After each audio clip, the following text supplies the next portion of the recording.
नमस्कार, आदाब। मैं अनूप सोनी क्राइम पेट्रोल सतर्क के ब्लैक हेडलाइंस अध्याय के आज के एपिसोड में आप सबका स्वागत करता हूं। आज हम एक ऐसा केस दिखाने जा रहे हैं जो 2020 का एक ऐसा चौंका देने वाला केस था जिसने ना सिर्फ पुलिस को बल्कि सरकार को भी हिलाकर रख दिया। हर इंसान अपने आप में एक दुनिया लेकर चलता है। उसके कुछ सपने होते हैं, कुछ मान्यताएं होती हैं, वो कुछ करना चाहता है। ऐसे में उसे समाज के बंधनों और रूढ़िवादी सोच के साथ बांध देना कितना सही है? क्या वाकई में लोग समाज के हिसाब से जीते हैं या फिर एक दोहरी जिंदगी लेकर घूमते हैं सिर्फ यह साबित करने के लिए कि वो सही में समाज की लक्ष्मण रेखा के भीतर हैं? अमरेंद्र जी, आपको पता है कि वानी कहाँ है? रात भर से घर नहीं आई है वो।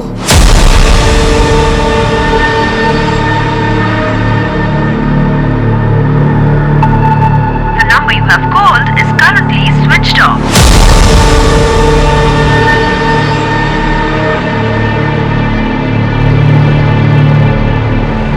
आपके द्वारा डायल किया हुआ नंबर अभी बंद है।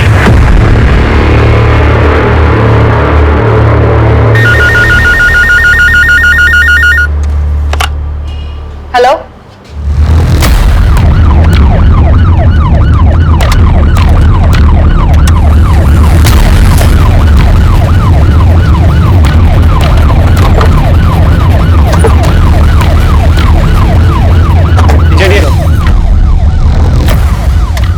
सोनाली सर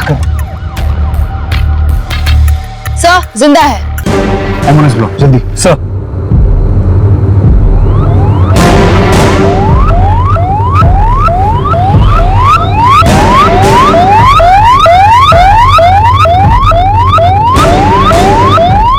काफी ब्रूटल रेप केस लगता है। और ये लड़की है कौन? फोन किसने किया था? सर मैंने किया था। मैं यहाँ हल्का होने के लिए आया था, तो मैं देखा तो मैंने आपको फोन किया सर। लड़की को पक्का यहाँ किसी गाड़ी से डंप किया गया है।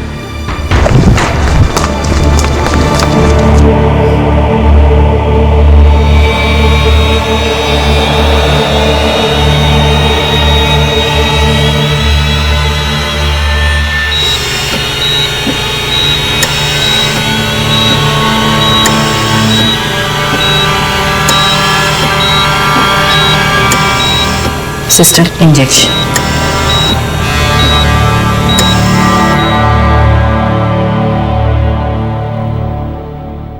सर, एक मिनट।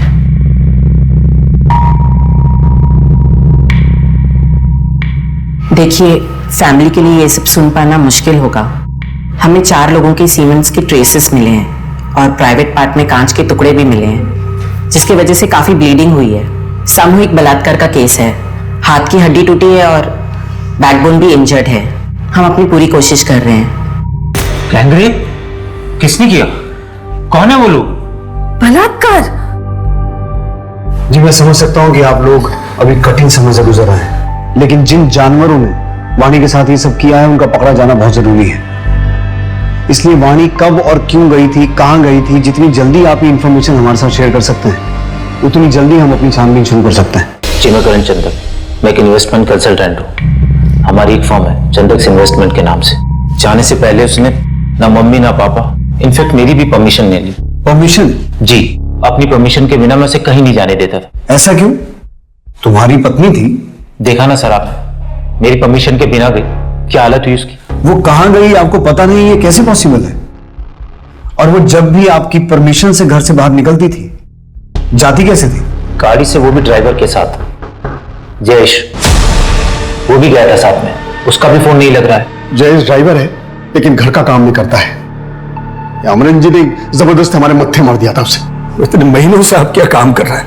अब तक आपको कोई तकलीफ हुई? अरे अब तक नहीं हुई, लेकिन आज तो हुई है ना। जयेश और कार दोनों वापस नहीं आई है। अब बहू हॉस्पिटल में एडमिट है, तो क्या समझे हम? इन लोगों ने मेरी बेटी को कैदी बना रखा था सर। कहीं भी आना जाना हो तो इन लोगों की परमिशन लेनी पड़ती थी। कई बार तो अपना मन मार के घर में बैठी रहती थी। किसी के पास फुर्सत नहीं थी उसे बाहर ले जाने की। इसलिए मैंने अपनी गाड़ी और अपने ड्राइवर जयेश को इनके यहां छोड़ा हुआ था। 7 महीने से जयेश इनके यहां काम करता था सर। उसकी तनख्वाह भी मैं देता था। आपको किसी पे कोई शक, झगड़ा या कोई दुश्मनी? नहीं सर, हम लोग तो बहुत सीधे साधे लोग हैं। हमारा तो नियम है, न किसी से दोस्ती न किसी से बैर। मुझे जयेश का नंबर और एड्रेस चाहिए। कोई झगड़ा वगड़ा हुआ था घर में जो वाणी नाराज होकर चली गई?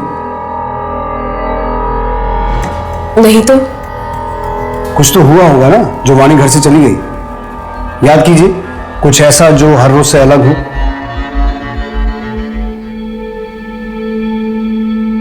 करण तुम फ्रेश हो जाओ, मैं खाना लगाती। जयेश ये अंदर रख दो और फिर बाहर आकर प्लेट लगाने में मदद कर। ठीक है। वानी, रोटियां ठंडी हो गई हैं, गरम बना कर लाओ। नया साल शुरू हो गया।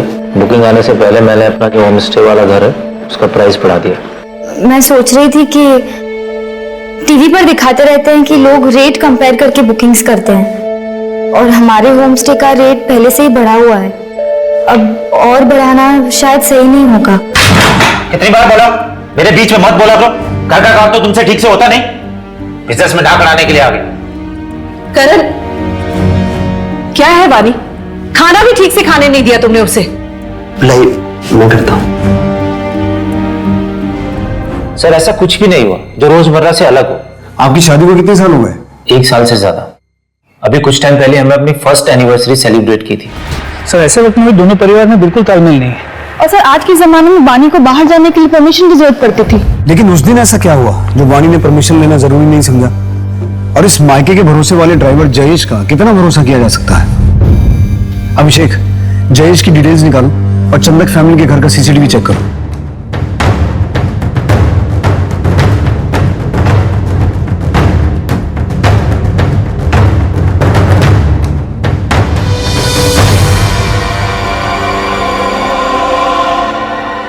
सब कुछ तो नॉर्मल दिख रहा है, फिर हुआ क्या होगा? हेलो सर जिस गाड़ी में जयेश और वानी गायब हुए थे वो गाड़ी सुंदरवाड़ी में एक सुनसान जगह पर खड़ी है। मैं अभी आपको लाइव लोकेशन सेंड करता हूं।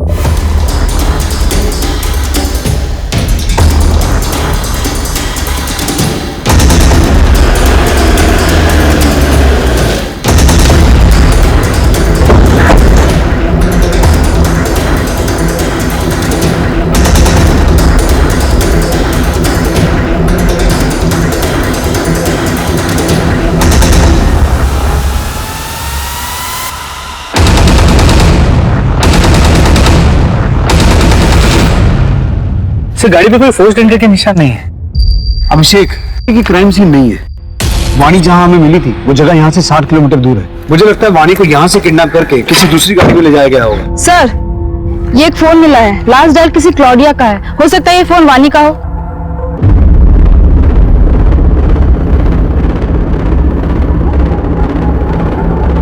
The number you have called is currently switched off. Switch off. Sir ये 2 फोन मिले हैं और दोनों ही ऑन नहीं हो रहे हैं और इनकी स्क्रीन भी टूटी हुई है। 3 फोन? मतलब कोई तीसरा भी हो सकता है। सोनाली, इन फोन्स को डेटा रिकवरी के लिए भेजो। Yes sir. और ये क्लॉडिया कौन है? क्लॉडिया से बात की थी? क्लॉडिया तो वो फॉरेनर लड़की है जो 4 दिन के लिए हमारे होम स्टे में रहने आई थी। अतिथि देवो भवा, ये परंपरा है हमारे यहाँ की, इसलिए I love India. Jayesh, madam का सामान लेकर ऊपर जाओ।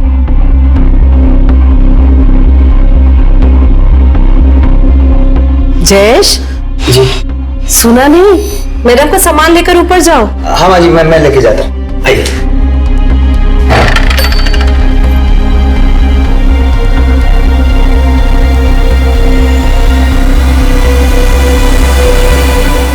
सच ए ब्यूटीफुल हाउस। 4 दिन बाद बोली कि 2 दिन और रुकूंगी, लेकिन फिर अचानक से चली गई। आपको कोई अंदाजा है कि वानी क्लॉडिया से मिलने गई क्यों होगी? वही तो मैं भी सोच रही हूँ कि वानी क्लॉडिया से क्यों मिलने गई। हमें क्लॉडिया की पूरी डिटेल्स चाहिए। उसका पूरा नाम, पासपोर्ट की कॉपी और बैंक की डिटेल्स जहां से उसने आपके होम स्टे में पेमेंट की थी।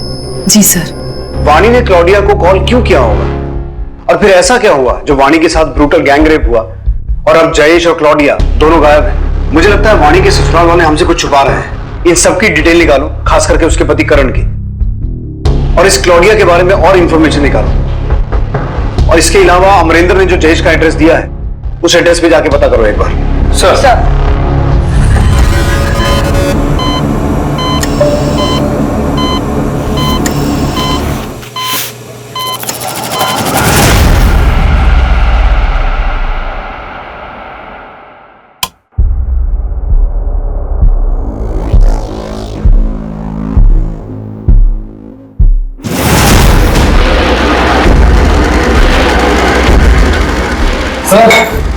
बोतल।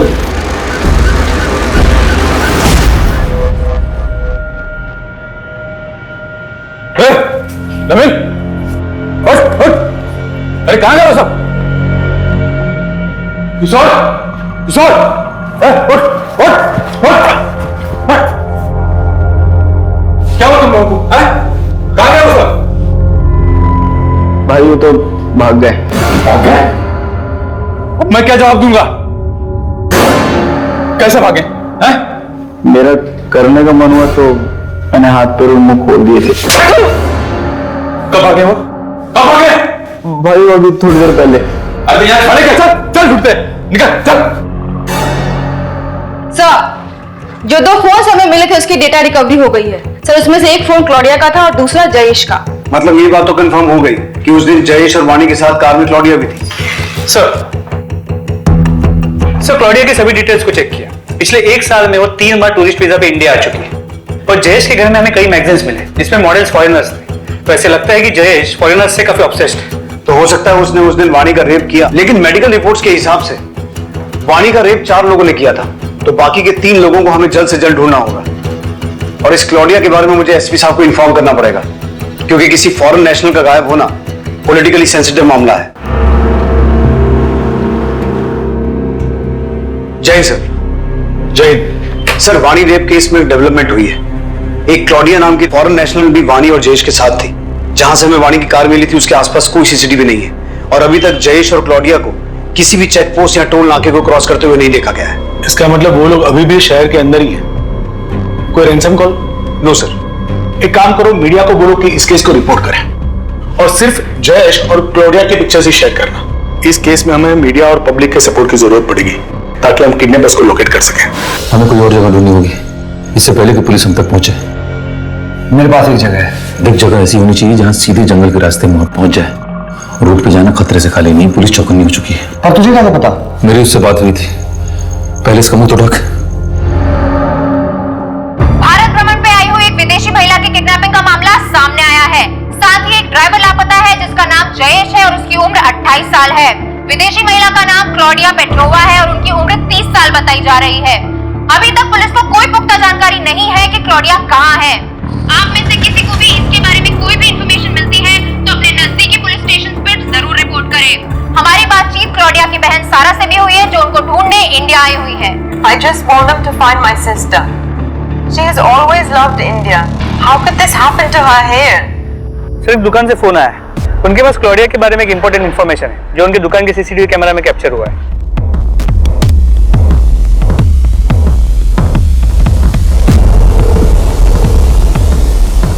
सर ये तो वो 2 लड़के। फिर आगे क्या हुआ? ऐसे क्या देख रही है? पूरा पैसा दूंगा ना, वो भी डॉलर में। ओ मैडम, लगा रही हो तुम? दिखाओ कैसे लगाया। हाथ कैसे लगाया? सोनाली, इन दोनों की फोटो को जूम करो और कॉपीज निकाल के आसपास के सभी पुलिस स्टेशन में सर्कुलेट करो। अक्सर ऐसा देखा गया है कि जो विदेशी हमारे देश में घूमने आते हैं वो कुछ लोगों के लिए सॉफ्ट टारगेट बन जाते हैं, चाहे उनके साथ बदतमीजी हो या फिर पैसों की धोखाधड़ी। ऐसे में ये सवाल गलत नहीं होगा कि हमारा देश कितना सुरक्षित है। अतिथि देवो भव, ये सिर्फ कुछ शब्द हैं या हम वाकई अपने अतिथि को देवता के समान मानते हैं?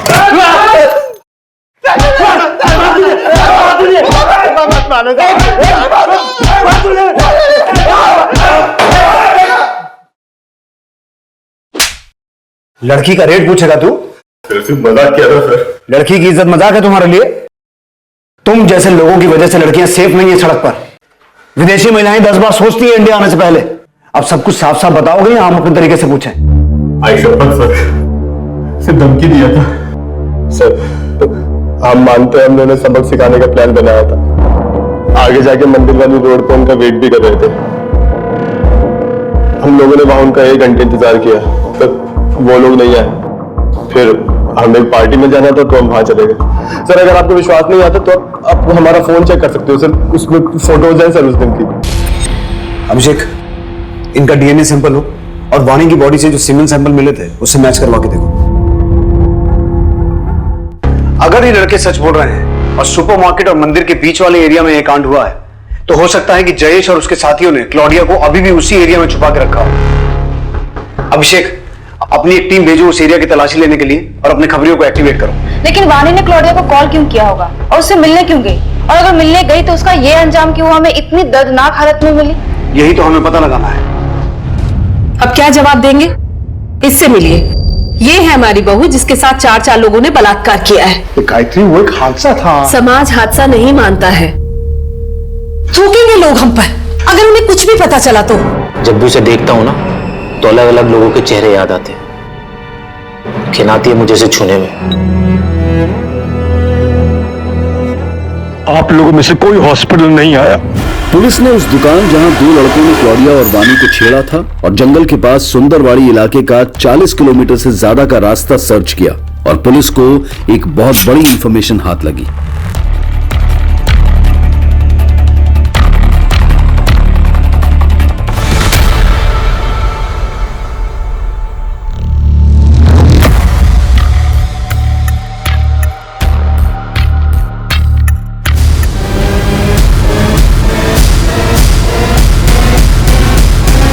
जो भी मुजरिम है उसे जल्दी पकड़ा जाएगा और क्लाउडिया को भी हम जल्दी ढूंढ लेंगे। हमारी सबसे अच्छी टीम इस केस पर दिन रात लगी हुई है। और सर, आपको इस केस को सुलझाने में इतना टाइम क्यों लग रहा है? No comments please. Sir please. I won't leave this station till they find my sister.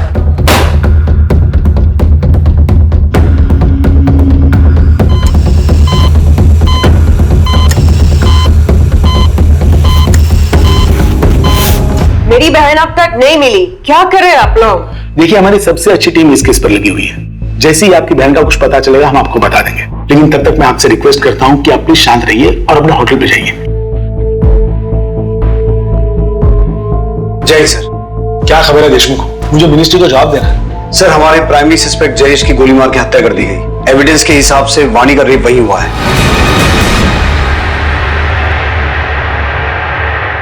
शायद क्लॉडिया को भी वहीं रखा गया होगा, लेकिन सर अभी तक यह क्लियर नहीं हुआ है कि जयेश उस गैंग का मेंबर था या फिर वो खुद एक विक्टिम था। वाणी की मेडिकल रिपोर्ट में 4 रेपिस्ट का जिक्र है ना? जी सर, जयेश की डीएनए रिपोर्ट से क्लियर हो जाएगा कि वो रेप में शामिल था या नहीं। हम मान लेते हैं कि जयेश उनमें से ही एक था, फिर भी 3 लोग अभी भी ऐसे हैं जो अभी बाहर हैं और वो बहुत खतरनाक है और उनके पास हथियार भी है और बेहद चालाक भी है, क्योंकि उन्होंने किडनैपिंग पॉइंट से वाणी को 60 किलोमीटर दूर फेंका। लेकिन सर, अगर वो वाणी को इतनी दूर तक लेके गए तो किसी कार, टेम्पो या किसी व्हीकल का इस्तेमाल तो हुआ होगा। ये एक सीधी सड़क है, कोई डाइवर्जन नहीं है। वहां पे कोई ना कोई सीसीटीवी कैमरा होगा। उस दिन की सीसीटीवी फुटेज निकलवाओ, उस पूरे एरिया की अच्छे से छानबीन करो। जितनी पुलिस फोर्स चाहिए ले जाओ, हमारे पास वक्त बहुत कम है। क्लाउडिया के ऊपर खतरा बढ़ते जा रहा है। अभिषेक, ये केस तो और उलझता जा रहा है। पॉसिबल है कि ये किडनैपिंग वाणी की वजह से की गई हो, क्योंकि उसके ससुराल और मायके वाले दोनों के पास बहुत पैसा है। लेकिन क्लॉडिया की वजह से ये एक रैंडम किडनैपिंग भी हो सकती है। हो सकता है किसी ने इसे प्लान किया हो, क्योंकि अभी तक रैंसम का कोई कॉल नहीं आया। तो पॉसिबल है कि क्लॉडिया को ह्यूमन ट्रैफिकिंग के लिए किडनैप किया गया हो। सर, पॉसिबल तो है। तो एक काम करो अभिषेक, अपनी सर्च टीम के साथ उस जंगल के आसपास के एरिया को एक बार फिर से सर्च करो।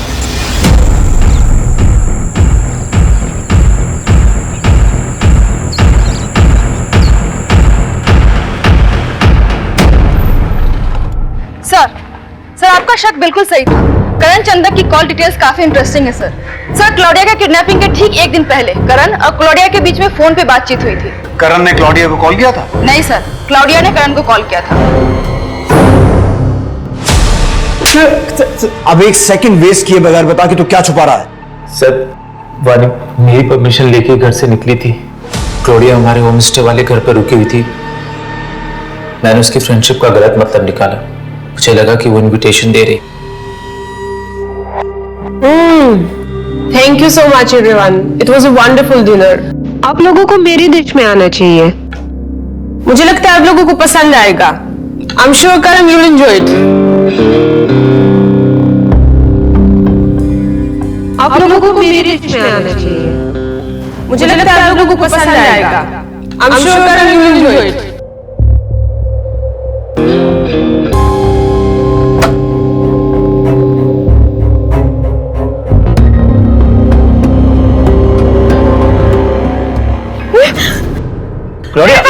निकलो यहाँ से। लिसन टू मी, सुनो। अरे उस रात वो घर से निकल गई और फिर उसने मुझे कॉल कर केस करने की धमकी दी। मैं तुम्हारे ऊपर केस करूंगी और ऐसे रिव्यूज दूंगी कि तुम्हारे होम स्टे को कभी कोई दोबारा बुक नहीं करेगा।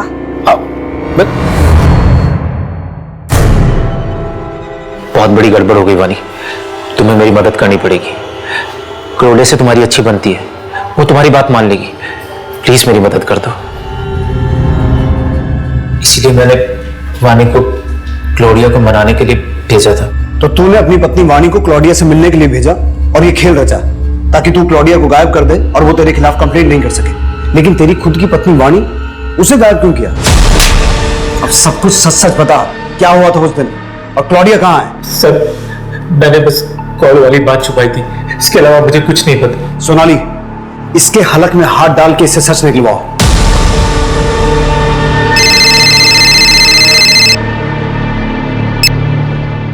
हेलो, सुन, 2 दिन के अंदर 50 लाख रुपए का इंतजाम कर लेना, वरना तेरी सफेद मुर्गी की गर्दन काट दूंगा मैं। अरे कौन बोल रहे हो तुम? अब मुझे क्यों कॉल कर रहे हो? मैं क्या दूं पैसे? मुझे कुछ नहीं पता, तेरी बहू तो हमारे हाथ से निकल गई और ये गोरी मेहमान तो तेरी ही है ना। देख, मुझे बस पैसे चाहिए। अरे पर मैं क्यों दूं क्लॉडिया के लिए पैसे? सरकार से मांगो तुम। मैं तुझसे मांग रहा हूँ, सरकार से तुझे मांगना है तो तू मांग ले। देख, मुझे कुछ नहीं पता, मैं दोबारा फोन करूंगा। हेलो, सुनो, क्लॉडिया को छुड़ाने के लिए फिरौती का कॉल आपको? वो क्लॉडिया लगती कौन है हमारी? अब तो हमारे गेस्ट भी नहीं रही। अगर रहते भी ना सर तो भी मैं पैसे नहीं देता। अरे सर, ये क्लॉडिया के लिए पैसे तो सरकार ने देने चाहिए ना। आप लोग कुछ कीजिए सर, मैं तो फंस गया हूं सर इसमें। वो नंबर दीजिए जहां से कॉल आया था। जी, नोट करो, 444-7856। ठीक है श्याम जी, आप जाइए, हम देखते हैं। जी सर, थैंक यू। सर आपको क्या लगता है ये जो कह रहे हैं वो सच कह रहे हैं? एक काम करो, इस श्याम का नंबर सर्विलेंस पे डालो और पता करो इसे फिरौती का कॉल कौन से एरिया से किया गया था और ये नंबर किसके नाम पर रजिस्टर्ड है। Yes sir. सर, जंगल के बाहर एक होटल है जिसके बाहर एक सीसीटीवी कैमरा है। उसकी फुटेज चेक करने में पता चला कि जिस दिन हमें वाणी मिली थी उस दिन उस एरिया से उस वक्त 2 कार्स निकली थी। सर, पहली गाड़ी एक टैक्सी है जो अभी औरंगाबाद से बाहर है, और सर ये गाड़ी किसी अजीत नायक के नाम पर रजिस्टर्ड है। मेरी इस अजीत नायक से बात हुई, उसने कहा कि उस दिन वो अपने दोस्त के साथ किसी शादी में गया हुआ था। इस अजीत नायक और उसके दोस्त को उसकी गाड़ी के साथ यहाँ बुला लिया है। अब होपफुली अजीत नायक और उसकी कार से कोई लीड मिले जिससे ये केस आगे बढ़े। उस जंगल वाले एरिया से कुछ पता चला? नहीं सर, ना जंगल से, ना रोड से, ना टोल नाके से, कहीं से कोई लीड नहीं मिली। पर ऐसा कैसे पॉसिबल है? इसका मतलब है ये लोग मूव नहीं कर रहे हैं, कहीं छुप के बैठे हैं। एक काम करो अभिषेक, अब तुम जंगल के आसपास के रेजिडेंशियल एरिया में अपने खबरियों को एक्टिव करो, हो सकता है वहां से कोई क्लू मिल जाए। सर वो गाड़ी का मालिक अजीत नायक और उसका दोस्त सनी शर्मा दोनों बाहर आए हैं।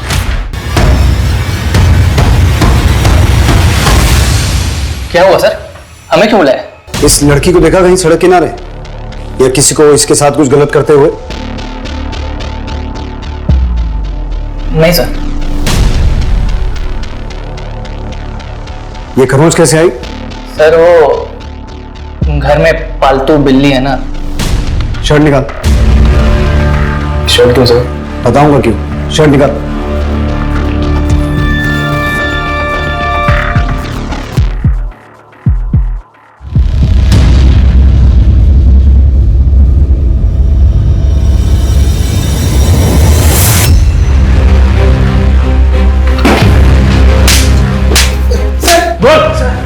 सर बताता हूँ, मारूंगी, बताता हूँ सर। सर, हम लोग एक शादी में गए थे, हमने वहां बहुत पी ली थी सर।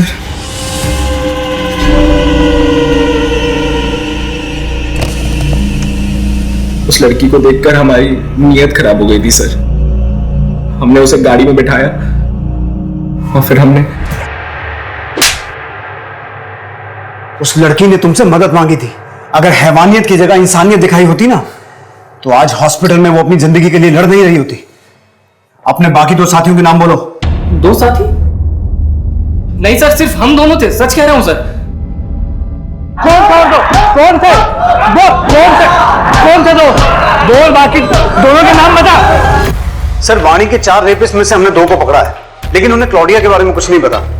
सर, एक चीज इंटरेस्टिंग है कि उन्होंने वाणी को जिस जगह से अपनी गाड़ी में लिफ्ट दी थी वो जगह उस जगह के काफी नजदीक है जहां से हमें जयेश की डेड बॉडी मिली थी। हमने अपने खबरियों को एक्टिवेट कर दिया है और शाम की कॉल्स को मॉनिटर कर रहे हैं। सुन, कल दोपहर 12 बजे बैग में पूरे 50 लाख रुपए भर के सीमेंट फैक्ट्री के बाहर जो डस्टबिन है वहां डाल देना। हाँ हाँ हाँ ठीक है मैं पैसे लेके पहुंच जाऊंगा। हाँ।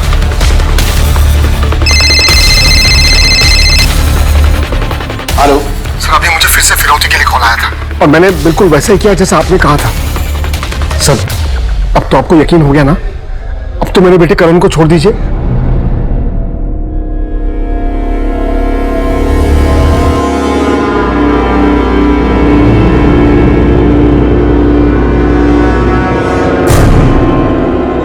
और बेटा क्या हो रहा है तुम्हें? और बेटा क्या हो रहा है? क्या बेटा? करण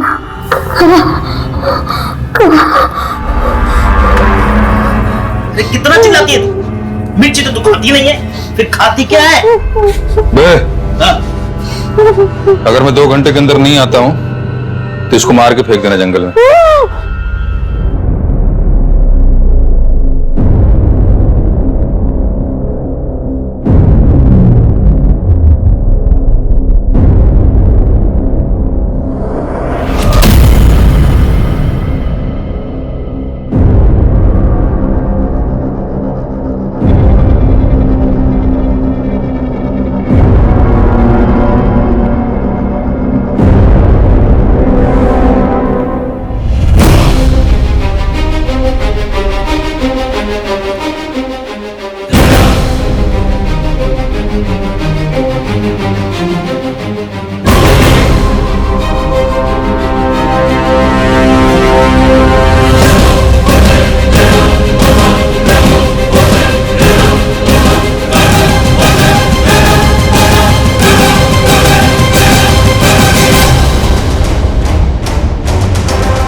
अरे सब आराम से। अब सच सच बता, क्लॉडिया कहाँ है? टाइम वेस्ट मत कर। मैं भी तो वही कह रहा हूं, टाइम वेस्ट मत करो। अगर मैं वहां नहीं पहुंचा ना तो वो गोरी ऊपर पहुंच जाएगी, सही बता रहा हूं।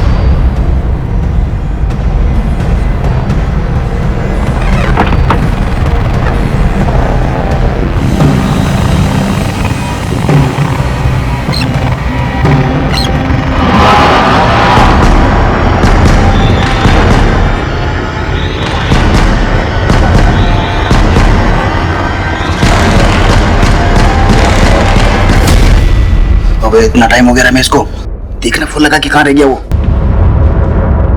The number you have called is currently switched off. Phone नहीं लग रहा उसका, तो शादी को उड़ा देते हैं।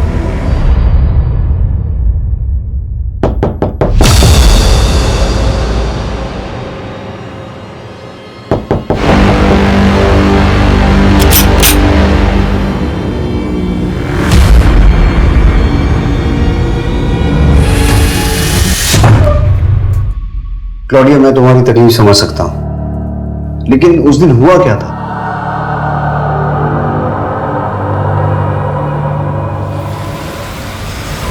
हाय वानी। हाय क्लॉडिया, कम इन। मंदिर पहुंचने तक रास्ते में बात कर सकते हैं। ओके, बट मुझे पानी लेना है, तो किसी शॉप में रोक लेना। देखो, करण ने जो किया वो गलत था, बट तुम्हारे लिए मैं फिर भी ये सब भूल सकती हूँ।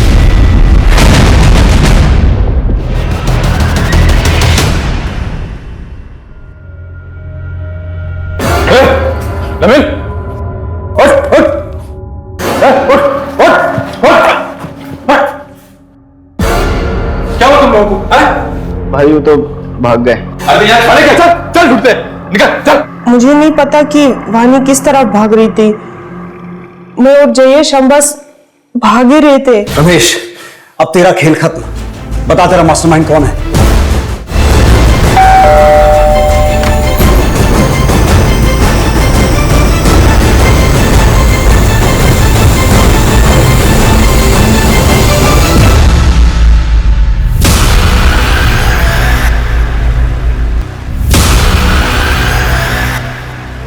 कहाँ ले जाए मुझे?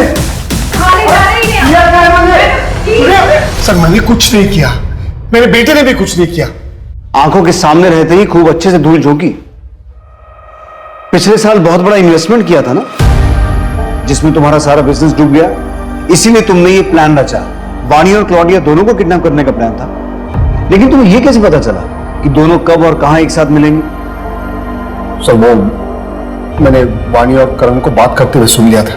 बहुत बड़ी गड़बड़ हो गई वानी, तुम्हें मेरी मदद करनी पड़ेगी। क्लोडिया से तुम्हारी अच्छी बनती है, वो तुम्हारी बात जरूर मान लेगी। प्लीज मेरी मदद कर दो। सर मैं बहुत दिनों से मौके की तलाश में था। रमेश को हायर करके तैयार भी कर लिया था, और जब उस दिन मैंने करण और वाणी को बात करते हुए सुना तो मुझे लगा यही सही वक्त होगा। क्लॉडिया और वाणी एक साथ होंगे तो इसलिए ये पता ही नहीं चलेगा कि किडनैपिंग किसकी वजह से हुई है। लेकिन उसके पहले ही वाणी का रेप हो गया और वो वहां से भाग गई और सब कुछ गड़बड़ हो गया। लेकिन वो रमेश, वो मेरा पीछे ही नहीं छोड़ रहा था। क्या हाल क्या वाणी का? रेप क्यों किया उसका? अरे हो गई हमारे बंदों से गलती, अभी क्या गोली मार दूं उनको? देख, तुझे तो पता है मेरे पास पैसे नहीं है। वो क्लॉडिया के लिए अमरेंद्र पैसे क्यों देगा? अगर मुझे पैसा नहीं मिले तो मैं जाके पुलिस स्टेशन में सीधे बोल दूंगा कि सारा प्लान तेरा था। वो मुझे फंसा ना दे, इसलिए मैं भी ड्रामा करता रहा ताकि वो मुझे ब्लैकमेल ना कर पाए।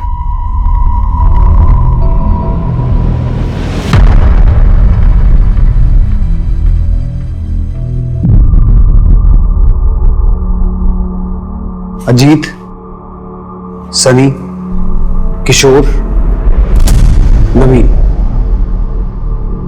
ये चारों अब सलाखों के पीछे हैं। 4 नहीं सर, 5।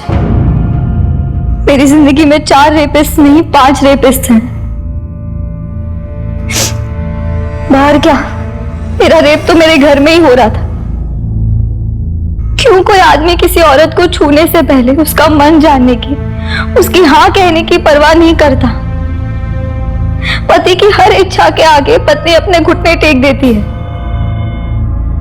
और क्या पति की कोई रिस्पॉन्सिबिलिटी नहीं है उसकी इच्छाओं की तरफ? जानता हूं वाणी, कई औरतें ऐसे घुट घुट के जीती हैं, लेकिन ये जिंदगी घुट के जीने के लिए नहीं है, क्योंकि चुप रहने से ऐसे आदमियों की हिम्मत बढ़ती है। Protection of women from domestic violence act ऐसी ही औरतों की मदद के लिए बनाया गया है। लेकिन तुम्हें मदद के लिए हाथ बढ़ाना पड़ेगा, कंप्लेंट करनी होगी। मैं चाहता हूं कि तुम करण के खिलाफ कंप्लेंट करो ताकि हम तुम्हारी मदद कर सकें। एक औरत जब एक रेप विक्टिम होती है तो वो ना सिर्फ फिजिकली बल्कि मेंटली भी ट्रॉमा से गुजरती है, और ये ट्रॉमा जिंदगी भर के लिए एक दाग दे जाता है। ऐसे में हम अपनों से सपोर्ट की उम्मीद करते हैं, लेकिन वाणी जिसे अपना आसरा समझ रही थी वो उसे एक अछूत की तरह से देख रहा था। कुछ लोग समाज में अपनी इमेज बनाने के लिए क्या क्या झूठ नहीं बोलते, और फिर उसी झूठ की वजह से जाने अनजाने में कई जुर्म भी कर बैठते हैं। अगर श्याम अपनी झूठी शान का नाटक ना करके अपने हालात को एक्सेप्ट करता तो एक परिवार यूं ना बिखरता, वाणी की जिंदगी ऐसे बर्बाद ना होती, और विदेश से आए मेहमानों के साथ ऐसा बुरा एक्सपीरियंस ना होता।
नमस्कार, आदाब। मैं अनूप सोनी क्राइम पेट्रोल सतर्क के ब्लैक हेडलाइंस अध्याय के आज के एपिसोड में आप सबका स्वागत करता हूं। Corona virus. हाल फिलहाल में पूरी दुनिया भर में इस वायरस के कारण तकरीबन 3000 से भी ज्यादा लोगों की जान गई है। हमारे देश में भी लोग इस वायरस से बचने के लिए तरह तरह की सतर्कता बरत रहे हैं, लेकिन कोरोना से भी ज्यादा घातक एक वायरस है जिसके कारण हमारे देश में हर साल लाखों लोग अपनी जान गंवाते हैं। आज का एक केस उसी वायरस की चपेट में आई एक मासूम, एक निर्दोष जिंदगी का है।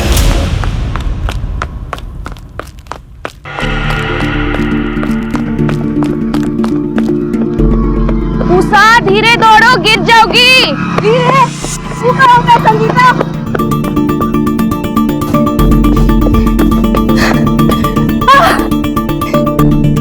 जीत गए। फिर जीत गया हम। ये लो तुम्हारा नाम। कहा संगीता, आती तो तुम रोज हो, पर आज तो कोशिश भी नहीं की। क्या हुआ? तबीयत ठीक नहीं है क्या? किसी ने डांटा? बाबूजी ने कुछ बोला? अम्मा ने? बाबूजी ने बोला इस साल परीक्षा खत्म होते ही हमारी शादी करा देंगे। कोनो लड़का भी देख लिया उन्होंने बिरादरी का।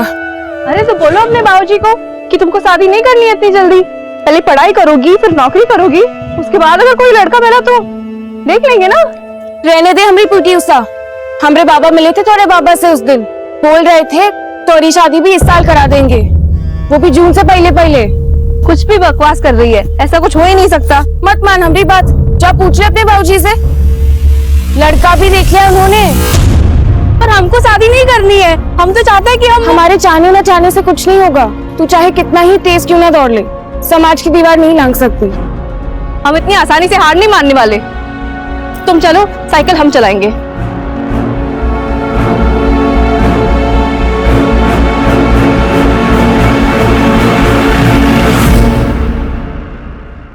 क्या हाल है बंसी?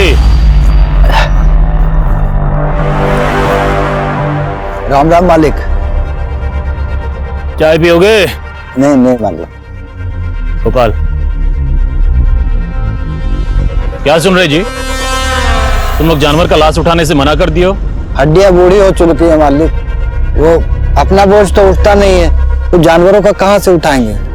और हमारे बच्चे तो ये सब काम करने से साफ मना कर चुके हैं मालिक। बच्चे कुछ ज्यादा समझदार हो गए तुम्हारे। बोझा नहीं उठा सकते, झाड़ू तो उठाओगे, नालियां साफ करोगे ना? हाँ हाँ मालिक। मालिक 30 रुपए में पूरा नहीं पड़ता है। बगल वाले गांव में नाली साफ करने का 50 रुपए मिलता है। अच्छा, 50 रुपया चाहिए तुम लोग। अभी सर पे खड़ा मत रहो, जाओ पंच लोग से बात करके बताएंगे। मुंह में जुबान आ गया इन लोग को, कुछ करना पड़ेगा। क्या कहते नेताजी, 50 रुपए देंगे? बोले हैं कि देखेंगे, अब कि नहीं दिए ना तो काम छोड़ देंगे। 50 रुपए नहीं देंगे ना तो फिर हम सब मिलकर काम छोड़ देंगे। चलो मनोहर भैया, हम चलते हैं। रात में चौधरी के खेत की रखवाली करने जाना है। कहा बंसी भैया, दिन में खेत मजूरी, रात में रखवाली, थकते नहीं हो तुम? 3 बेटियां हैं भैया, दिन रात काम नहीं करेंगे तो कैसे पालेंगे पोसेंगे, कैसे शादी ब्याह करेंगे? चलो अच्छा हम चलते हैं। हाँ भैया हाँ।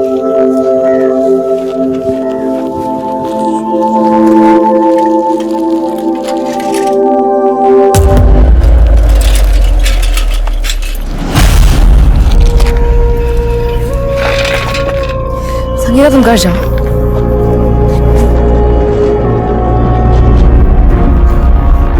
हम शादी नहीं करेंगे, हम बता देते आपको।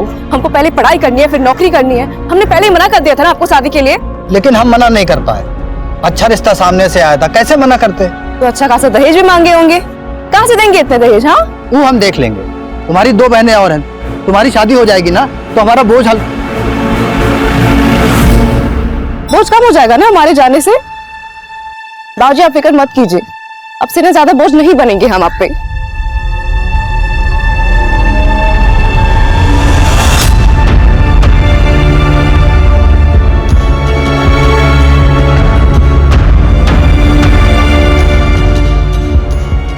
उषा दी हमारा चॉकलेट। और हमारा चॉकलेट लाए हैं, लो। अरे तुम लोग इतना बड़ी हो गई हो लेकिन फिर भी बचपना गया नहीं है? तो थोड़ा तुम भी बच्चा बन जाओ ना माँ। बंसी, ओ बंसी। बाबूजी, बाबूजी, क्या हुआ दादाजी? अरे गिलास पानी चाहिए था। बेकार में डरा दिए हमको तो लगा कहीं आप अगर पानी चाहिए था तो पानी पानी चलाना चाहिए ना। आपकी बेटी का नाम काहे चला रहे? मेरी मर्जी। वैसे कोई बताएगा एक गिलास पानी के लिए पूरी मंडली क्यों जमा हो गई यहाँ? अब कोई पानी भी देगा या नहीं? ला रहे।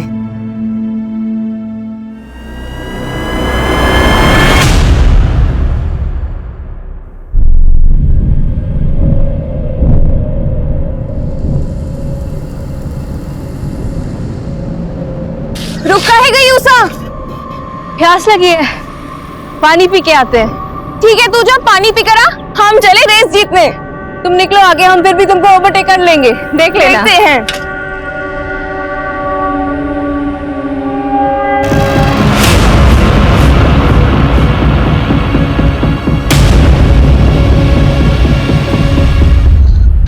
संगीता बेटा, हमको लगा कि उषा तुम्हारे साथ है। गलती हो गई चाचा, हमको लगा उषा को शायद कोई काम आ गया होगा, इसलिए वो रेस छोड़कर निकल गई। अच्छा। हमने तो सोचा ही नहीं कि वो ऐसे घर लौटेगी ही नहीं। अरे कहाँ हुआ बंसी? इतनी रात को कहाँ जा रहे हो? कुछ खो गया का? ओ भैया, हमारी उषा बिटिया ना कहीं। वो हमारी उषा बिटिया की पायल खो गई है, तो वही हम लोग ढूंढ रहे थे। अब इतनी रात में तो मिलेगी नहीं, सुबेरे ही ढूंढना पड़ेगा ना। चलो मीरा, चलो। आप झूठ काहे के लिए बोले? तो क्या कहते हैं? हमारी लड़की गायब हो गई है, मिल नहीं रही है। अरे कितनी बदनामी होती, लोग काका बातें बनाते, समझ रही हो तुम? लेकिन चाचा, आप उषा को ढूंढेंगे कैसे? कार्यक्रम का शुरुआत तो हम करेंगे।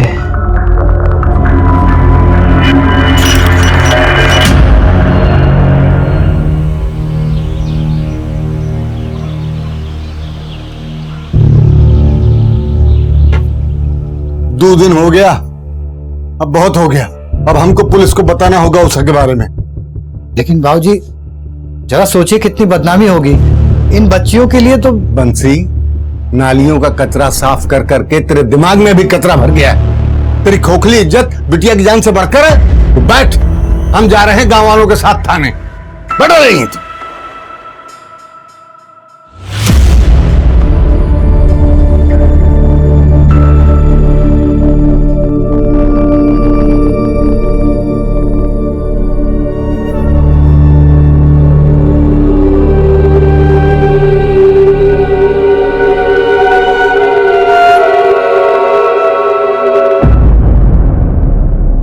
अरे हम खोज निकालेंगे आपकी बेटी उषा को। हम यहाँ क्यों हैं? जनता की सेवा के लिए है ना साहब। आप ही का आसरा है। अब लेकिन एक समस्या है। क्या साहब? पिछले महीने पड़ोस गांव से भगीरथ साहू जो है वो आप ही की तरह रोते रोते आ गए हमारे पास कि अपनी बेटी लक्ष्मी को खोज निकालने की गुहार लगाते हुए। तो हम भी लग गए काम पे। पूरा गांव शहर जिला सब छान मारे, लेकिन लड़की नहीं मिली। और 4 दिन बाद लड़की अपने आप लौट आई, वो भी शादी करके दूसरे जात के लड़के के साथ।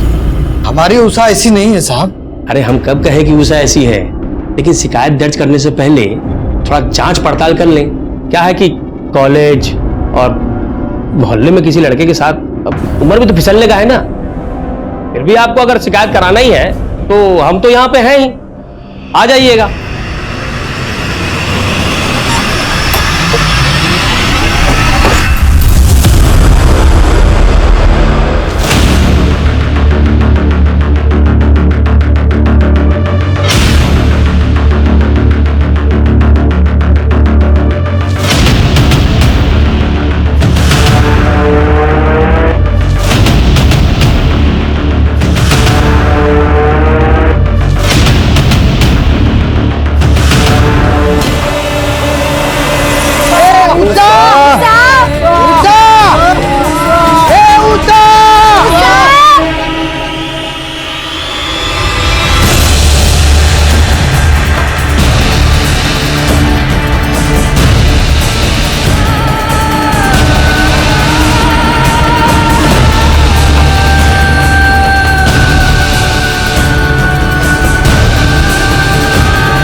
देखिए, शिकायत तो हम दर्ज कर लेंगे, लेकिन इतना बात याद रखिएगा कि जब हम आपकी भागी हुई बेटी को उसके पति समेत सौंपेंगे ना, तो समझ में नहीं आएगा कि बेटी के मिलने की खुशी मनाए कि इज्जत मिट्टी मिलने का शौक।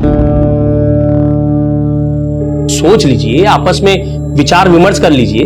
अगर फिर भी लगता है कि रिपोर्ट लिखाना ही है तो आ जाइएगा यहां पर, हम यही हैं जनता की सेवा के लिए।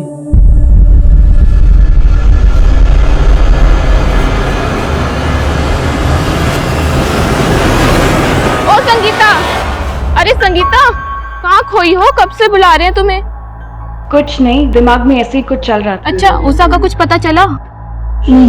तुमका क्या लगता है उषा कहाँ हो सकती है? हमको कैसे मालूम होगा? हमसे काहे ऐसे सवाल कर रही है? अरे हम तो बस पूछ रहे हैं। उषा इतनी अच्छी दोस्त है तुम्हारी, उस दिन तुम भी थी उसके साथ। हमको तो लगता है पुलिस ये सब सवाल करेगी। पुलिस? क्या कह रही है तू? हाँ, हम उसके साथ थे, इसका ये मतलब तो नहीं कि हमें सब पता होगा। तू भी ना कुछ हो बात करती है, हमें तुमसे बात ही नहीं करनी है। हटो।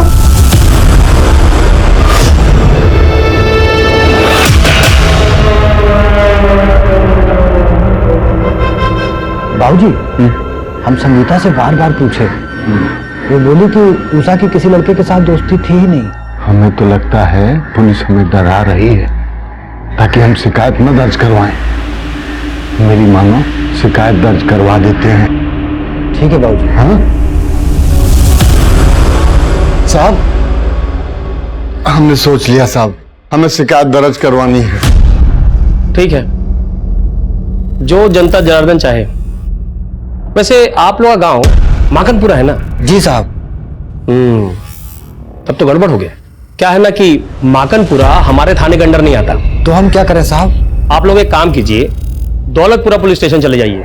वहां का जो एसएचओ है वो भी हमारे तरह ईमानदार है, आप लोग की पूरी मदद करेगा। ठीक है, चलिए। बाबूजी, हम मनोहर के साथ दौलतपुरा पुलिस स्टेशन जा रहे हैं, रपट लिखा के ही आएंगे। भैया, अभी नंदू खबर की है कि मंदिर के पास वाले पेड़ पे ना एक लड़की की लाश लटकी पड़ी है। चलो।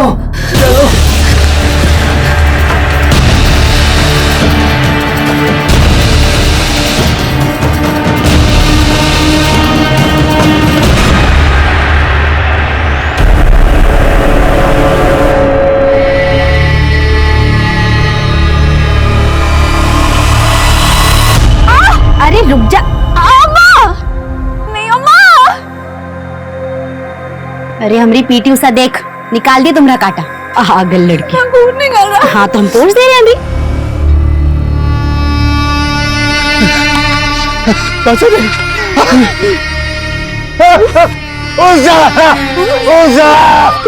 हमें पुलिस के आने तक न पड़ेगा। हमें कह रहा है वो आ रहा है। गणेश, यस, उतरवा ला उसको और सौंप दे परिवार वालों को अंतिम संस्कार के लिए। ये सब आप ही की वजह से हुआ है। चुप कर, गलती इनकी लड़की का है और तू हम पे इल्जाम लगा रहा है। ओ चाचा, चलो दस्तखत करो इस पे और ले जाओ लाश को अंतिम संस्कार के लिए। केस खत्म हुआ। इतनी जल्दी कहाँ इंस्पेक्टर? आप तो जनता के सेवक हैं, पहले लाश का पोस्टमार्टम तो करवाइए। तू कौन है? एडवोकेट अभय। अच्छा, तो तू है अभय। तो अभय बाबू, ये आत्महत्या का केस है और आत्महत्या केस में ना पोस्टमार्टम की जरूरत नहीं है। जरूरत है। अगर उषा ने फांसी लगाई है तो उसके पैरों पे पोस्टमार्टम तो होकर रहेगा। क्यों गाँव वालों? ठीक है, करवाते हैं पोस्टमार्टम, लेकिन उसके लिए थोड़ा समय लगेगा। क्या है कि एम्बुलेंस बुलाना पड़ेगा ना, और आप लोगों को तो पता ही है कि अस्पताल कितना दूर है यहाँ से। पता है, इसलिए हमने पहले अस्पताल में फोन कर दिया था। एम्बुलेंस भी अभी आ ही रही है।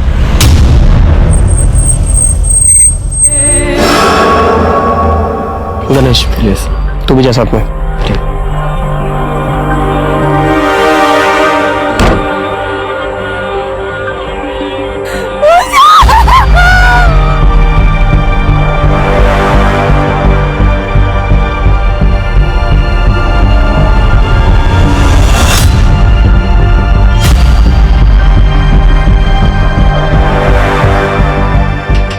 चाचा जी साइन कीजिए, बॉडी लेके जाइए। अरे एफआईआर रजिस्टर किए आप लोग अभी तक? पहले एफआईआर रजिस्टर कीजिए, तब जाके साइन करेंगे। कौन बात का है भाई यार? हाँ, पोस्टमार्टम रिपोर्ट में साफ लिखा है कि उषा ने खुद को फांसी लगाया। उषा का बॉडी हम भी देखे हैं, उसका चेहरा पर और बॉडी पर चोट का निशान था, खुदकुशी नहीं की है। दिखाइए पोस्टमार्टम रिपोर्ट। ये पोस्टमार्टम रिपोर्ट कोई पब्लिक प्रॉपर्टी नहीं है जो देखेंगे आप। चलिए जाइए यहाँ से, नहीं वो हल करेंगे, यही भर्ती होना पड़ेगा आपको। तमीज से बात कीजिए इंस्पेक्टर। दिखाइए पोस्टमार्टम रिपोर्ट, कहाँ रखा है छुपा के? नहीं दिखाएंगे तो यहीं खड़े हैं, जाते हैं यहीं। दिखाते कैसे आप लोग जाते हैं यहाँ पे?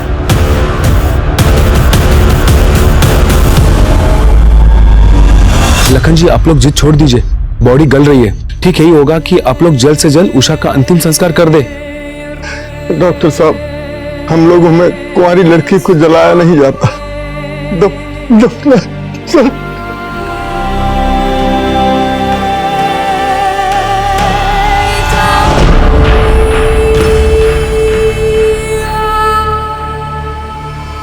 उषा को दफना दिया गया। ऑफिशियली देखा जाए तो उषा का केस क्लोज हो चुका था। पोस्टमार्टम रिपोर्ट कह रही थी कि उषा ने आत्महत्या की थी, लेकिन हकीकत कुछ और ही थी। उषा के साथ न सिर्फ बलात्कार हुआ था, बल्कि उस मासूम ने 4 दिनों तक अमानवीय यातनाएं भी भुगती थी।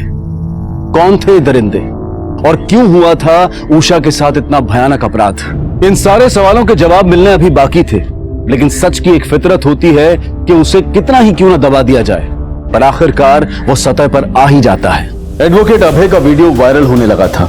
सोशल मीडिया पर जस्टिस फॉर उषा के नाम से एक मुहिम शुरू होने लगी थी और इस मुहिम में बॉलीवुड के सेलिब्रिटीज भी जुड़ने लगे थे। अखबार, टीवी और सोशल मीडिया से इस कदर दबाव बढ़ा कि पुलिस को उषा के केस को फिर से रीओपन करना पड़ा। देखिए, हम ये केस क्राइम ब्रांच को ट्रांसफर कर रहे हैं और साथ ही इंस्पेक्टर दरबारी को इस केस की तहकीकात खत्म होने तक सस्पेंड किया जाता है। सर, किस ऑफिसर को ये केस अलॉट हुआ है? ऑफिसर आदिल खान को। ये वीडियो एविडेंस रिकॉर्ड से वायरल कैसे हुआ? सर, लोकल पुलिस थाने से लीक किया होगा किसी बेवकूफ ने, शायद पैसों के लालच में। उषा एक अच्छी स्टूडेंट थी, एथलीट भी अच्छी थी।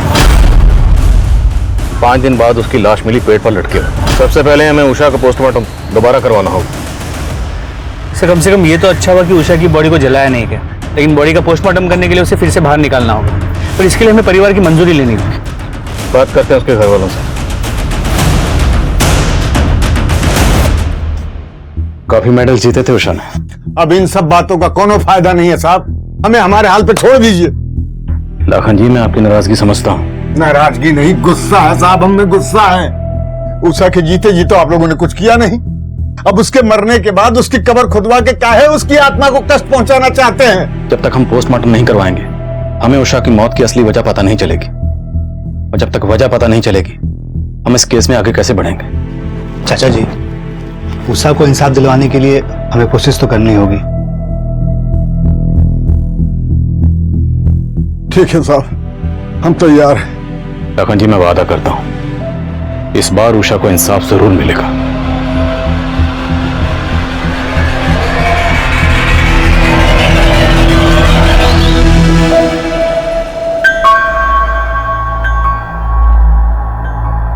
जी कहिए।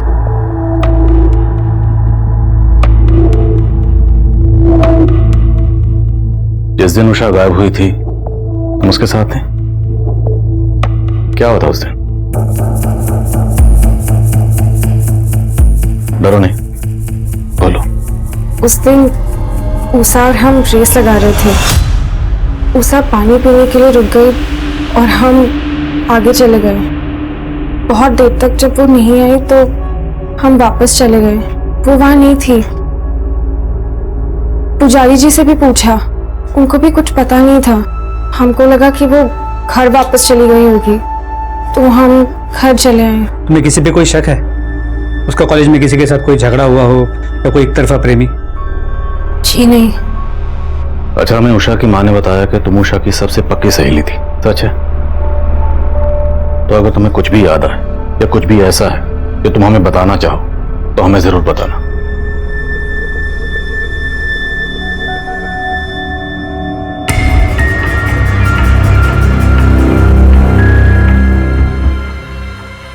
बाबा, हम अभी आते हैं। सच सच बताओ, उषा के साथ ये जो कुछ भी हुआ उसमें तुम भी? हम कैसे मान लो तुम्हारी बात? ठीक है, लेकिन कल अगर हमें पता चला कि इस सब में तुम भी शामिल थे ना, तो हम खुद जाके पुलिस को तुम्हारे बारे में बताएंगे।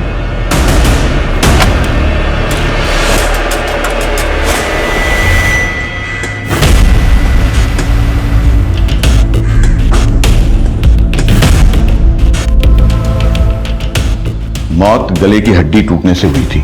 तो क्या उषा ने खुदकुशी की थी? जी नहीं, मुझे तो इस बात की हैरानी है कि पहले वाली पोस्टमार्टम रिपोर्ट में इस बात का जिक्र क्यों नहीं हुआ। लड़की का प्राइवेट पार्ट्स बुरी तरह से डैमेज्ड है। उन लोगों ने इसको बुरी तरह से नोचा है, यही उनकी हैवानियत नहीं रुकी। प्राइवेट पार्ट्स में कांच के टुकड़े मिले और उसकी छाती पर रॉड से वार किया गया। मतलब ये खुदकुशी नहीं थी? वो लड़की तो चलने की हालत में भी नहीं होगी। जरूर इस केस को आत्महत्या का रूप देने के लिए उन लोगों ने उसे फांसी पर लटका दिया।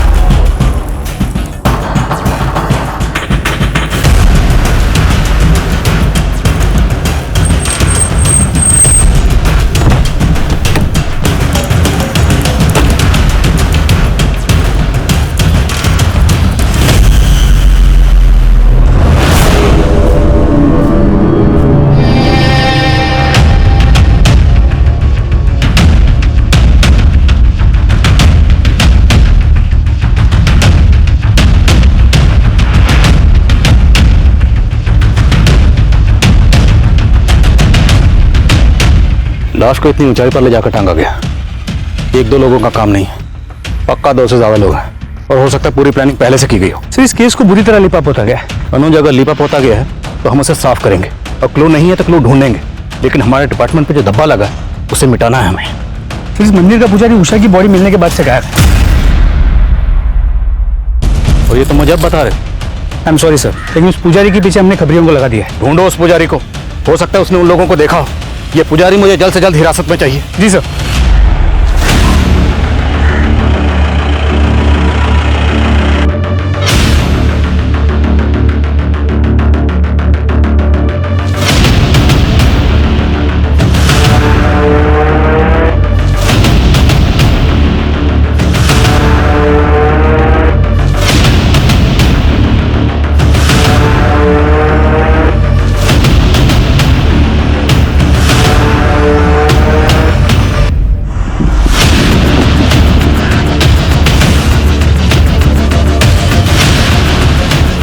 भाई सब बढ़िया रे दादा।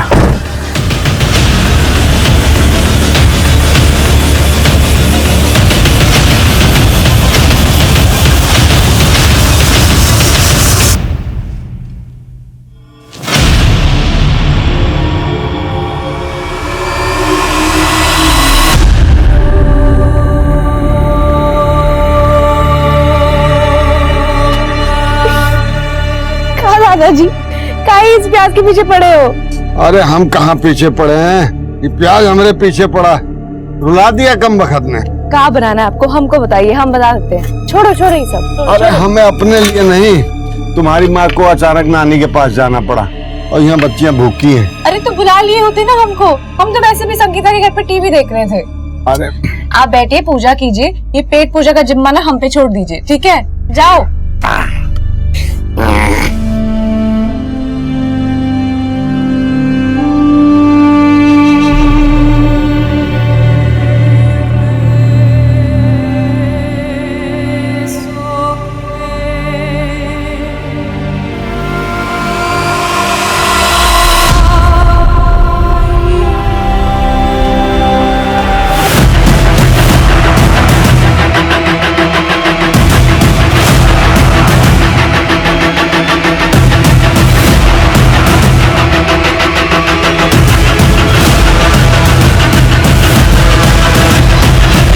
साहब हम कुछ नहीं किए हैं साहब, हम पे विश्वास कीजिए साहब, हम सच बोल रहे हैं साहब। भगवान के मंदिर में रहते पंडित जी, शैतानों का साथ देना उचित नहीं। हम सच बोल रहे हैं साहब, हम कुछ नहीं जानते हैं साहब। तो चुप क्यों गए थे, भाग क्यों गए थे? वो उषा की फांसी के बाद जब सारे गांव वालों को पता चली साहब, वो हमसे झगड़ा करने लगे, हमें मारा पीटा और हमारा हाथ तोड़ दिया साहब। साहब वो उषा का फांसी का वीडियो हम ही बनाए थे। अब इस संकट से निकलने का एक ही उपाय है पंडित जी, याद करिए जिस दिन उषा गायब हुई थी, क्या उस दिन कुछ ऐसा हुआ था जो आमतौर पर नहीं होता? कुछ भी अजीब? सोचो। कुछ याद आ रहा है कि अपनी तरह से याद दिलाएं? यकीन के साथ तो नहीं साहब, लेकिन उस दिन मंदिर के पास आके एक गाड़ी रुकी थी। कौन सी गाड़ी थी, नंबर क्या था? अब नंबर तो नहीं याद है, लेकिन वो सफेद कलर की गाड़ी थी साहब। ये सफेद गाड़ी की कहानी सुना कि पुजारी हमें गुमराह करने की कोशिश तो नहीं कर रहा। मनोज, शक करने का तो बनता नहीं। अगर हम ये मान भी लें कि सारा कांड उस पंडित ने किया, तो पंडित इतना बेवकूफ तो होगा नहीं कि पहले रेप करेगा, मर्डर करेगा और फिर मंदिर के बाहर ही उषा की लाश को पेट पर लटका देगा और उसके बाद वीडियो बनाएगा। जी सर, और अगर पुजारी सच कह रहा है तो यही सफेद गाड़ी हमें गुनहगारों तक पहुंचा सकती है। एक काम करो, आसपास के गांव के जितने भी पुलिस स्टेशन है सबसे कांटेक्ट करो, जितने भी हिस्ट्री शीटर इस वक्त बाहर हैं सबको राउंड ऑफ करो।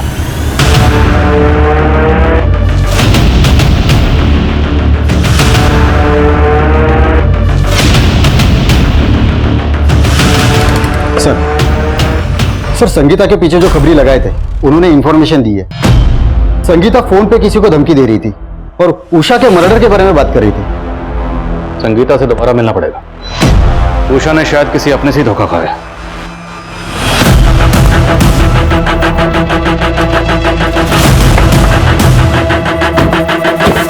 संगीता, हम चाहते तो मैं थाने बुला सकते थे, पर हमने नहीं बुलाया क्योंकि हम नहीं चाहते तुम्हें कोई तकलीफ हो, क्योंकि तुम एक स्टूडेंट हो और उषा की सबसे अच्छी दोस्त थी। अब दोस्त थी तो ये भी चाहती होगी कि जिसने भी उषा के साथ गलत किया उसे सजा मिलनी चाहिए, चाहती हो ना? तो तुम्हारी मदद के बगैर हम उन्हें सजा नहीं दिला सकते। सब उषा का एक फ्रेंड था अशोक, हमारे गांव का ही लड़का है, हमारे साथ ही पढ़ता है। उषा और उसकी बहुत अच्छी बनती थी, है भी वो अच्छा लड़का। तो क्या उषा और अशोक के बीच में कुछ? हमको नहीं लगता, ऐसा कुछ होता तो उषा हमको बता दी होती। मुझे इस अशोक का फोन नंबर और एड्रेस चाहिए। अच्छा, तुमने उस दिन किसी सफेद रंग की गाड़ी को नोटिस किया था? सफेद गाड़ी शायद देखी थी, लेकिन हमने इतना ध्यान नहीं दिया। साहब, उषा सिर्फ हमारी दोस्त थी, इसके अलावा हम दोनों के बीच ऐसा कुछ नहीं था।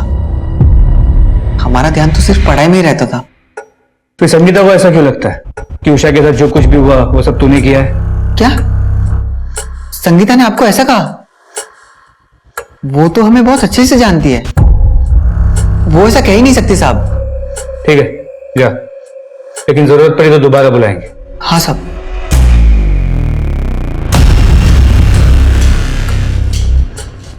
देखने से सीधा लगता है, रिंग से भी नजर रखना।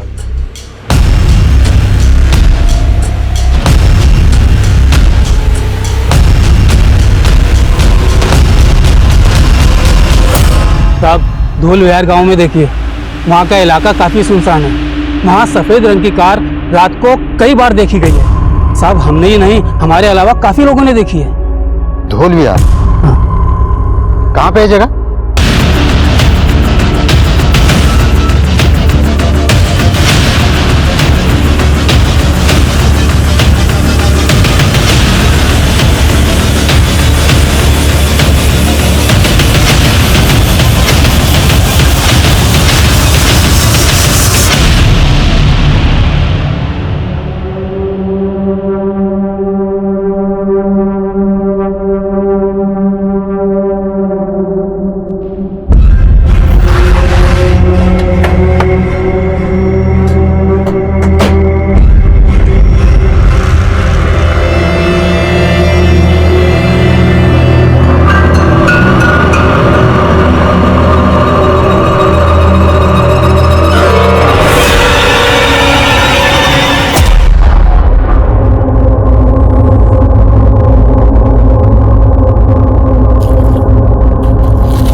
उषा दीदी का ही कपड़ा है।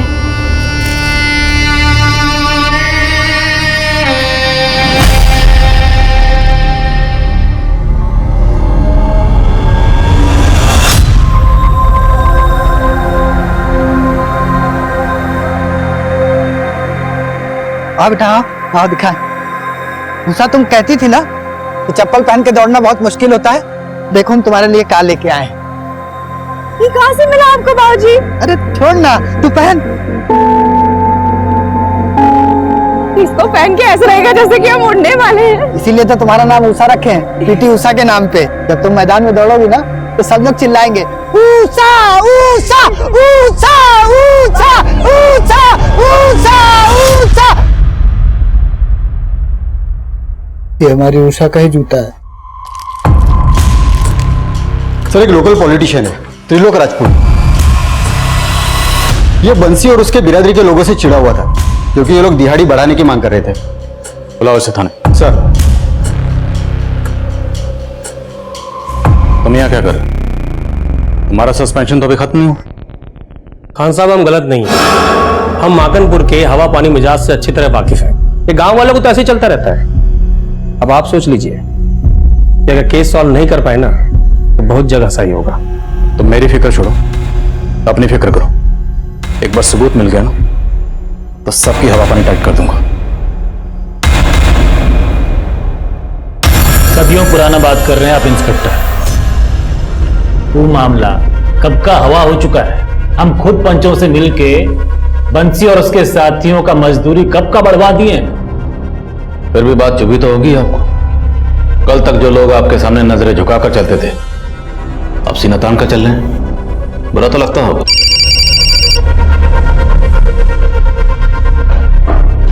सर खान तुमने जिसे उठाया है वो रूलिंग पार्टी का मेंबर है।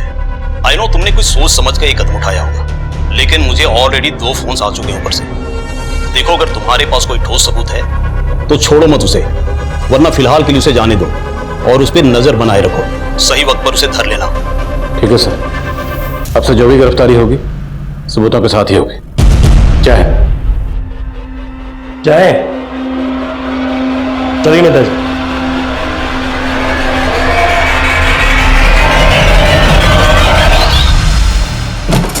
हमें अपनी तहकीकात का तरीका बदलना होगा। उषा जहां से गायब हुई, जहां पर उषा को रखा गया और फिर फाइनली जहां पर उषा की लाश मिली, ये सारी जगह एक दूसरे के आसपास है। सर इससे इतना साफ हो जाता है कि वो लोग गांव के चप्पे चप्पे से वाकिफ हैं। बिल्कुल, जिसने भी ये कांड किया या तो इसी गांव के या फिर आसपास के गांव के। उषा के गायब होने से लेकर उषा की लाश मिलने तक जितने भी लोग इस गांव को छोड़कर गए सबकी लिस्ट बनाओ। और अगर कोई गांव के बाहर पैसा भेज रहा है और जरा सा भी शक है उठाओ उसे। ये लोकल नेता त्रिलोक और हमारे डिपार्टमेंट के होनहार इंस्पेक्टर दरबारी सब पर नजर रखो। सर सर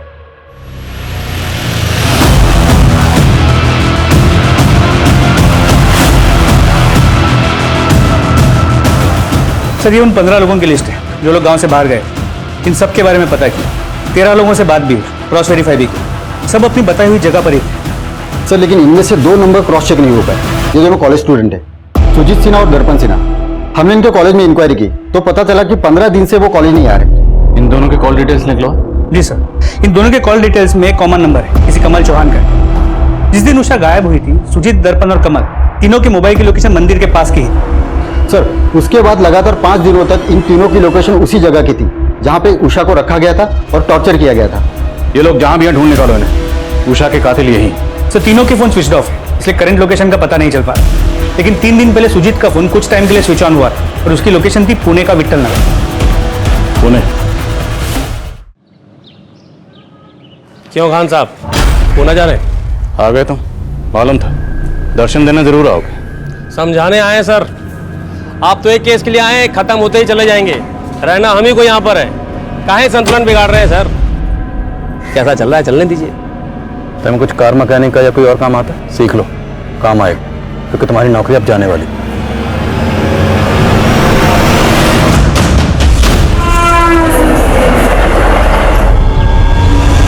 सर सुजीत की लोकेशन इसी एरिया की है, विट्ठल नगर। आसपास के लोगों ने बताया कि उन्होंने सुजीत और उसके दोस्तों को यहाँ देखा तो है, मगर वो कहाँ रहते हैं, किस घर में रहते हैं, किसी को नहीं पता। सर काफी बड़ा एरिया है, करीब 50 बिल्डिंग्स है और हर बिल्डिंग में 60 से 70 फ्लैट्स। चूहे को उसके बिल से बाहर निकालने के लिए रोटी का टुकड़ा डालना पड़ता है।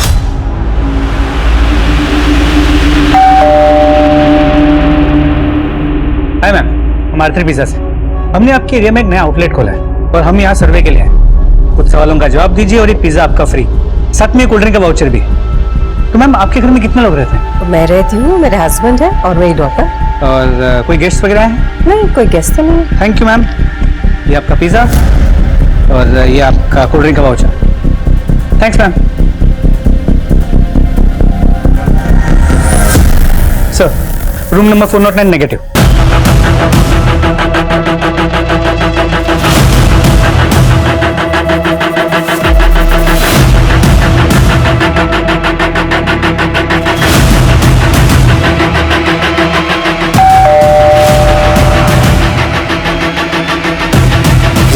आइए। पिज्जा डिलीवर हो गया। मैं पिज्जा मंगाया नहीं था। किसने भेजा? तेरे ससुराल वालों ने।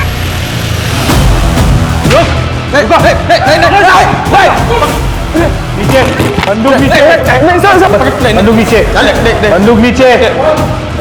देख तू मरेगा, तेरे साथ दोनों दोस्त भी मरेंगे। कमल गोली मत चला कमल। बंदूक रख दे नीचे, गोली मत चलाइए। ला दे, इसे हम सराहने के नीचे लेकर सोते हैं। चल। उषा को इतनी बेरहमी से टॉर्चर क्यों किया? क्या दुश्मनी थी तुम तीनों की उषा से? 3 नहीं सर, 4 लोग थे।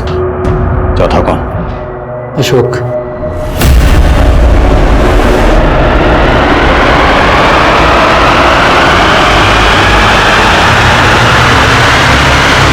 उठाओ अशोक। सर। इतनी हैवानियत, आखिर क्या बिगाड़ा था उस मासूम ने तुम लोगों का? उषा को पहली बार तब देखा था जब कॉलेज की दौड़ में हिस्सा ले रही थी। दौड़ तो जमीन पे रही थी, पर बिजली हमारे दिलों में दौड़ गई। उषा जैसी कोई थी नहीं दूसरी गांव में, चढ़ गई हमारी नजरों में। लेकिन यह अशोक को उससे प्यार हो गया। मान ही नहीं रहा था। बहुत मुश्किल से समझाया, तो फिर बनाया प्लान, क्योंकि हम जानते थे उषा खबर कहाँ होती है।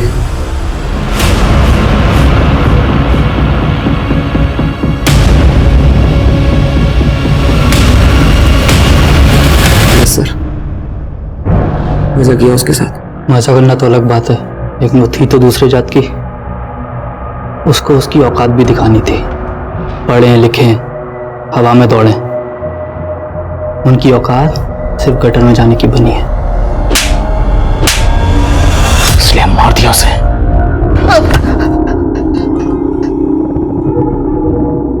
उषा तुझे अपना अच्छा दोस्त मानती थी, अच्छी दोस्ती निभाई तूने। साहब गलती हो गई साहब। जिंदगी भर जेल में सड़ोगे, वादा है मेरा। अगर हमें एक समाज, एक देश के रूप में वाकई विकसित होना है, तो यह बेहद जरूरी है कि समाज के हर तबके को बराबर के मौके मिले, बराबर की सहूलतें मिले, तभी पूरे देश का विकास मुमकिन है। फिलहाल सभी अपराधी न्यायिक हिरासत में हैं। उन पर आईपीसी की धारा 363 के तहत अपहरण के लिए, धारा 376 डी के तहत गैंगरेप के लिए, धारा 302 के तहत हत्या के लिए और SC/ST एट्रोसिटीज एक्ट के तहत मुकदमा चल रहा है। अब मैं अनूप सोनी आपसे विदा लेता हूं। फिर मुलाकात होगी क्राइम पेट्रोल सतर्क के ब्लैक हेडलाइंस अध्याय में एक और नए केस के साथ। और याद रखें, क्राइम और आपके बीच में सिर्फ इतना फर्क है कि आप कितने सतर्क हैं। सतर्क रहें, सुरक्षित रहें। जय हिंद। इस तरह के और भी एपिसोड देखने के लिए हमारे चैनल को सब्सक्राइब करें और बेल आइकन दबाना ना भूलें।